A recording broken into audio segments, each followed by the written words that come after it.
Hi all, welcome back to our channel. നമ്മളിപ്പോൾ ബാങ്കോക്കിലാണ് ഉള്ളത്. അപ്പം നമ്മൾ എങ്ങോട്ടാണ് പോകുന്നതെന്ന് വെച്ചാൽ, ഞാൻ വളരെ എക്സൈറ്റഡ് ആയിട്ട് പോകുന്ന ഒരു സ്ഥലമാണ്. ബാങ്കോക്കിൽ വരണമെന്ന് തീരുമാനിച്ചപ്പോൾ തന്നെ ഞാൻ ഈ സ്ഥലത്ത് വരണമെന്ന് ഉറപ്പിച്ചതായിരുന്നു. കാരണം ഈ സ്ഥലത്തിൻ്റെ കുറേ ഫോട്ടോസും വീഡിയോസും ഞാൻ കണ്ടിട്ടുണ്ടായിരുന്നു. അപ്പം തന്നെ എനിക്ക് വരണം എന്ന് വളരെ ഒരു ആഗ്രഹം ഉണ്ടായിരുന്ന സ്ഥലമാണ്. ഈ സ്ഥലത്തിൻ്റെ പേരാണ് ചോക്ലേറ്റ് വൈൽ. ചോക്ലേറ്റ് വയൽ എന്ന് വെച്ചാൽ അതൊരു ആർട്ടിഫിഷ്യലി ക്രിയേറ്റ് ചെയ്ത ഒരു വില്ലേജ് പോലെയാണ്. കാരണം അത് ഓരോ സീസൺ അനുസരിച്ചും അതിൻ്റെ ഡെക്കറേഷൻസ് അവർ മാറ്റും. ഇപ്പം നമ്മൾ പോയത് ക്രിസ്മസ് ന്യൂ ഇയർ ആ സമയത്തായതുകൊണ്ട് അവിടെ ഒരു ക്രിസ്മസ് തീമിലാണ്. അപ്പോൾ ഒരു ഫുള്ളി ഒരു വില്ലേജ് പോലെ അതിൻ്റെ അകത്ത് അവർ ആർട്ടിഫിഷ്യലി ക്രിയേറ്റ് ചെയ്ത് വെച്ചിരിക്കുകയാണ്.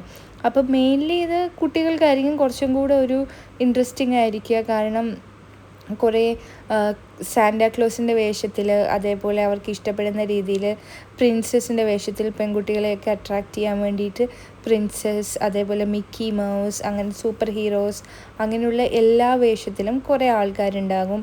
അതേപോലെ ഇതേപോലെ ഡെക്കറേറ്റ് ചെയ്തിട്ടുള്ള കുറേ പ്ലേസസ് ഉണ്ടാകും.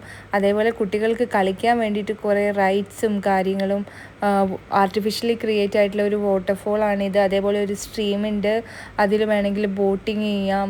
അപ്പം നമ്മൾ പോയിട്ടുണ്ടായിരുന്ന ഒരു നൈറ്റ് ടൈമിലായിരുന്നു. അതുകൊണ്ട് തന്നെ ആ പ്ലേസിലൊരു വല്ലാത്ത ഭംഗിയായിരുന്നു, ഈ ലൈറ്റ്സും കാര്യങ്ങളും എല്ലാം കൂടെ വരുമ്പോഴത്തേക്കും. പിന്നെ നമുക്ക് കുറേ ഫോട്ടോ എടുക്കാനുള്ള കുറേ പ്ലേസസ് ഉണ്ട്. നമുക്ക് ഇവിടെ ഇതിൻ്റെ അകത്ത് കയറിയിട്ടുണ്ടെങ്കിൽ എവിടെ നിന്ന് ഫോട്ടോ എടുക്കണമെന്ന് ഒരു ഐഡിയയും കിട്ടില്ല. ബിക്കോസ് അത് അത്ര ബ്യൂട്ടിഫുൾ ആയിരുന്നു എല്ലാ സ്ഥലത്തും. ഞാനൊരു 100-ൽ കൂടുതൽ ഫോട്ടോ എടുത്തെന്ന് വേണേൽ പറയാം. അത്ര ബ്യൂട്ടിഫുൾ ആയിരുന്നു. ആ ലൈറ്റ്സ് എല്ലാം കൂടെ വരുമ്പോഴത്തേക്കും നമ്മൾ ഫോട്ടോ നോർമലി എടുത്തിട്ടുണ്ടെങ്കിൽ തന്നെ നല്ല ഭംഗിയായിരുന്നു ഫോട്ടോസ് എല്ലാം കാണാൻ വേണ്ടിയിട്ട്. അപ്പം പിന്നെ അതിൻ്റെ സ്പെഷ്യാലിറ്റി എന്താണെന്ന് വെച്ചാൽ, നമുക്ക് എത്ര ടൈം അതിൻ്റെ ഉള്ളിൽ സ്പെൻഡ് ചെയ്തെന്ന് പോലും അറിയാൻ പറ്റില്ല. ബിക്കോസ് അവിടെ തന്നെ നമുക്ക് ഫുഡ് കഴിക്കാനുള്ള ഓപ്ഷൻസ് ഉണ്ട്. റെസ്റ്റോറൻറ്റ്സ്, കാര്യങ്ങൾ, കഫേസ് എല്ലാം അവൈലബിൾ ആണ്.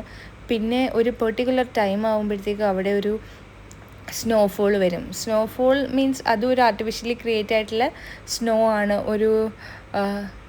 പിന്നെ ഒരു ബബിൾസ് പോലെ ഒരു ഫോൾ വരും. ബബിൾസിൻ്റെ ഫോളൊക്കെ വരുമ്പോഴത്തേക്കും കുട്ടികൾക്കൊക്കെ അത് ഭയങ്കര കൗതുകമായിട്ട് അവരൊക്കെ അവിടെ നിന്ന് കളിക്കുന്നുണ്ടായിരുന്നു.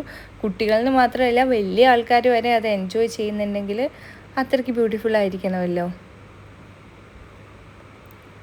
അപ്പോൾ നിങ്ങൾ ആരെങ്കിലും ബാങ്കോക്കിൽ വരുന്നുണ്ടെങ്കിൽ ഈ പ്ലേസ് ഒട്ടും മിസ് ചെയ്യേണ്ട. ചോക്ലേറ്റ് വയൽ എന്നാണ് ഈ പ്ലേസിൻ്റെ പേര്. അപ്പം അവിടെ ടിക്കറ്റ് എടുത്തിട്ടുണ്ടെങ്കിൽ നമുക്ക് എല്ലാ ഈവനിങ്ങും ഇതേപോലെ ഡിഫറെൻറ്റ് കൈൻഡ് ഓഫ് ഷോസ് ഉണ്ടായിരിക്കും. ആ സമയത്ത് വന്നിട്ടുണ്ടെങ്കിൽ ഇതേപോലെ സ്നോഫോള്,